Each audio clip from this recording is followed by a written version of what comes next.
Hello everyone, welcome on my channel study 100.1 पर। तो आज हम पढ़ने वाले हैं होम रूल आंदोलन के बारे में। तो आधुनिक भारत के इतिहास में आज हम पढ़ेंगे होम रूल आंदोलन को। तो हम क्या क्या पढ़ने वाले हैं उसको जानते हैं। सबसे पहले तो हम होम रूल आंदोलन में सबसे पहले होम रूल आंदोलन का परिचय पढ़ेंगे। फिर इसका स्थान पढ़ेंगे कि होम रूल आंदोलन कहाँ हुआ, इसके संस्थापक कौन है उनको पढ़ेंगे। आंदोलन के समय भारत का वायसराय कौन थे उनको पढ़ेंगे। होम रूल आंदोलन का उद्देश्य क्या था, होम रूल आंदोलन की शुरुआत कैसे हुई और होम रूल आंदोलन का पतन कैसे हुआ। तो अब हम इन्हीं चीज़ों के बारे में जानेंगे। तो चलिए जल्दी से वीडियो को स्टार्ट करते हैं। तो आगे बढ़ते हैं वीडियो में। तो अब हम बात करेंगे होम रूल आंदोलन को। तो होम रूल आंदोलन के परिचय में जो होम रूल आंदोलन का उद्देश्य था वे क्या था, कनाडा और ऑस्ट्रेलिया और आयरलैंड, ठीक है, इन देशों में क्या थे तर्ज पर ब्रिटिश साम्राज्य के तहत पर भारत के लिए होम रूल या प्रभुत्व का दर्जा प्राप्त करना था। यानी कहने का मतलब ये है कि होम रूल का मतलब ये था कि जो ब्रिटिश सरकार है वे भारतीयों के आंतरिक मामलों में दखल ना दे, वह अपना कार्य बाहरी रूप से करते रहें लेकिन उनके आंतरिक मामलों में दखल ना दे। इसलिए होम रूल आंदोलन को शुरू किया गया था। ठीक है, तो होम रूल आंदोलन को किसके माध्यम से शुरू किया गया था, होम रूल लीगों के माध्यम से शुरू किया गया था। तो जो 1913 में जब एनी बेसेंट इंग्लैंड में गई थी तो आयरलैंड की होम रूल लीग से उनको सुझाव दिया और भारत को स्वतंत्र करने के लिए होम रूल आंदोलन का प्रारंभ किया। तो कहने का मतलब ये है जो होम रूल आंदोलन है वे कहाँ से प्रभावित है, याद रखिएगा होम रूल आंदोलन आयरलैंड से प्रभावित है। क्योंकि जो आयरलैंड में जो सरकार थी वे क्या करती थी, आंतरिक मामलों में दखल नहीं देती थी और यही भारतीय लोग चाहते थे कि ब्रिटिश सरकार इनके आंतरिक मामलों में दखल ना दे, ना ही निजी मामलों में दखल ना दे। तो यही होम रूल आंदोलन का उद्देश्य था। ठीक है, तो अब बात करेंगे हम इसके स्थान की। तो इसकी शुरुआत कहाँ से हुई थी सर्वप्रथम। तो इसकी जो शुरुआत हुई थी वे हुई थी बेलगांव पुणे से। क्लियर। जो इसका समय था जब इसकी शुरुआत हुई थी तो क्या था, 28 अप्रैल 1916। ठीक है, और इसके संस्थापक कौन थे, बाल गंगाधर तिलक और एनी बेसेंट। तो आपको क्लियर हो गया होगा होम रूल आंदोलन का परिचय, इसका स्थान, समय और संस्थापक। तो एक बार जल्दी से रिवाइज करते हैं। स्थान क्या है इसका, बेलगांव पुणे। समय क्या है, 28 अप्रैल 1916। और संस्थापक कौन है, बाल गंगाधर तिलक और एनी बेसेंट। ठीक है, आगे बढ़ते हैं। तो अब बात करेंगे होम रूल लीग के समय भारत का वायसराय कौन था। तो होम रूल आंदोलन के समय यानी जब होम रूल आंदोलन शुरू होने की पीक पर था तब उसमें उस समय भारत का वायसराय कौन था, तो लॉर्ड हॉर्डिंग भारत के वायसराय था। और उसी समय होम रूल आंदोलन की घोषणा या शुरुआत हुई थी। ठीक है, तो याद रखिएगा एग्जाम में पूछ लिया जाता है कि होम रूल आंदोलन के समय भारत का वायसराय कौन था। तो याद रखिएगा लॉर्ड हॉर्डिंग उस समय भारत का वायसराय था, लेकिन उसके तुरंत पश्चात ये वायसराय की पदवी से हट गए थे। क्लियर। अब बात करते हैं होम रूल आंदोलन का उद्देश्य क्या था। तो होम रूल आंदोलन का उद्देश्य क्या था, ये था स्वशासन की मांग करना। क्लियर, स्वशासन की मांग करना।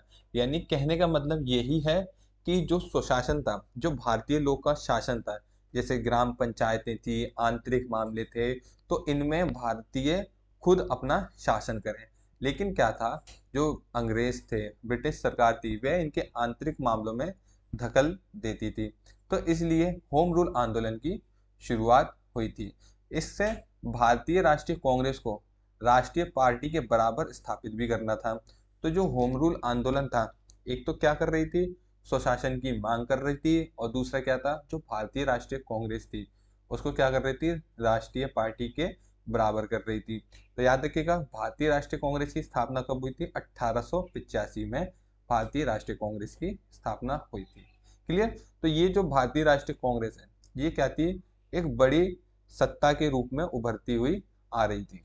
क्लियर। तो आपको होम रूल आंदोलन का उद्देश्य क्लियर हो गया होगा, क्या था, स्वशासन की मांग। और ये किसके द्वारा किया जा रहा था, बाल गंगाधर तिलक और एनी बेसेंट के द्वारा। ठीक है, इसके बाद है होम रूल आंदोलन की शुरुआत कैसे हुई। तो होम रूल आंदोलन की शुरुआत का जो समय था सबसे पहले उसको जानेंगे। वे क्या था? 28 अप्रैल 1916। ठीक है, तो यह 2 चरणों में हुआ था। तो पहला चरण क्या था? अप्रैल 1916 और दूसरा चरण था सितंबर 1916। जो पहले चरण में जो इसको लीड कर रहे थे वे कौन थे? बाल गंगाधर तिलक।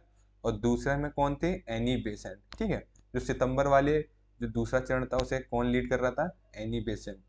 तो यह 2 होम रूल लीग की स्थापना हुई थी, एक पुणे होम रूल लीग और दूसरी मद्रास होम रूल लीग। जो पुणे होम रूल लीग है उसमें कौन लीड कर रहे थे? बाल गंगाधर तिलक। और मद्रास होम रूल लीग को एनी बेसेंट के द्वारा लीड किया जा रहा था, यानी इसको चलाया जा रहा था। क्लियर हो गया होगा? तो होम रूल आंदोलन की शुरुआत कैसे हुई थी? 2 चरणों में हुई थी। पहला चरण था अप्रैल 1916, दूसरा चरण था सितंबर 1916। तो पहले चरण में जो इसकी शुरुआत थी बाल गंगाधर तिलक द्वारा पुणे में बेलगांव स्थान पर की गई थी, और दूसरा था मद्रास जिसमें एनी बेसेंट के द्वारा इसकी शुरुआत की गई थी। क्लियर? आगे बढ़ते हैं। तो प्रथम विश्व युद्ध शुरू होने के बाद भारतीय राष्ट्रीय कांग्रेस ने ब्रिटेन की सहायता करने का निर्णय लिया और युद्ध में उतर गए। जो प्रथम विश्व युद्ध था वह होम रूल आंदोलन के समय ही चल रहा था। तो भारतीय राष्ट्रीय कांग्रेस ने क्या किया कि ब्रिटेन ने भारतीय लोगों से मदद मांगी थी युद्ध में जाने के लिए। तो भारतीय राष्ट्रीय कांग्रेस ने क्या किया था? उसमें साथ देने के लिए हाँ कर दी थी। तो उसका जो साथ देने का कारण क्या था कि युद्ध समाप्ति के बाद ब्रिटेन भारत को आजाद कर देगा। क्लियर? इसलिए जो भारतीय राष्ट्रीय कांग्रेस ने युद्ध में साथ देने के लिए हाँ की थी, परंतु भारतीय राष्ट्रीय कांग्रेस को यह अनुमान हो गया कि ब्रिटेन ऐसा नहीं करेगा, यानी भारत को आजाद नहीं करेगा, और इसलिए भारतीय नेता असंतुष्ट होकर दूसरे मार्ग खोजने लग गए थे। यानी जब उन्हें ये लगा कि प्रथम विश्व युद्ध जीतने के बाद भी भारत आजाद नहीं होगा तो वह दूसरे मार्ग खोजने लगे। तो यही असंतुष्टि होम रूल आंदोलन को जन्म दे देती है। तो इसी के बाद होम रूल आंदोलन की शुरुआत हुई थी। तो इस आंदोलन का उद्देश्य मैं आपको बता चुका हूँ कि उद्देश्य क्या था? स्वराज की प्राप्ति। तो इस आंदोलन में एक महत्वपूर्ण बात यह है कि शस्त्रों का प्रयोग नहीं किया गया था, यानी इसमें शस्त्रों की अनुमति नहीं थी। तो इस आंदोलन का प्रतीक चिन्ह क्या था? एक झंडा था जिसमें लाल और हरी पट्टियां थी, चांद और तारा था, और ब्रिटेन का इसमें झंडा दिखाई देने को मिलता है। तो इसका प्रतीक चिन्ह आप नहीं भूलिएगा, एग्जाम में पूछ लेता है। ठीक है, तो ये थी होम रूल आंदोलन की शुरुआत। आगे बात करते हैं इसके पतन के बारे में। तो होम रूल आंदोलन का पतन कैसे हुआ?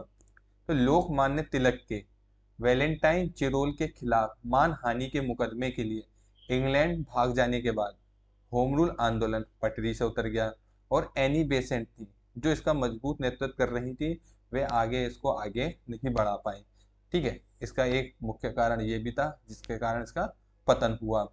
और सभी ने होम रूल आंदोलन को गर्मजोशी से स्वीकार नहीं किया, यानी एक उत्सुकता से नहीं लिया, जिससे क्या था कि अगर सब लोग इसमें एकजुट होकर होम रूल आंदोलन को लड़ते तो हो सकता है कि भारत काफी समय पहले ही आजाद हो जाता, लेकिन कुछ लोगों ने गर्मजोशी से इसे स्वीकार नहीं किया।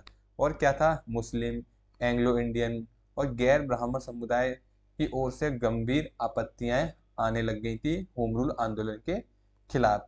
दूसरा कारण ये भी था जिस कारण इसका पतन हुआ। तीसरा कारण था सत्याग्रह, अहिंसा और गांधीवाद दर्शन का विचार। यानी होम रूल आंदोलन से लोग कम प्रभावित थे, लेकिन गांधीवादी यानी गांधी जी के नेतृत्व में लोग ज्यादा रहते थे, इसलिए होम रूल आंदोलन की तरफ ध्यान कम था। इस कारण होम रूल आंदोलन को समाप्त कर दिया गया। क्लियर? तो ये थे होम रूल आंदोलन के पतन। तो यहाँ तक हमारा वीडियो समाप्त होती है। उम्मीद है आपको होम रूल आंदोलन अच्छे से क्लियर हो गया होगा, जो आपके एग्जाम के लिए काफ़ी इंपॉर्टेंट है। अगर आपको वीडियो अच्छा लगा हो तो प्लीज़ वीडियो को लाइक ज़रूर कीजिएगा, कमेंट कीजिएगा और शेयर करना ना भूलिएगा। धन्यवाद।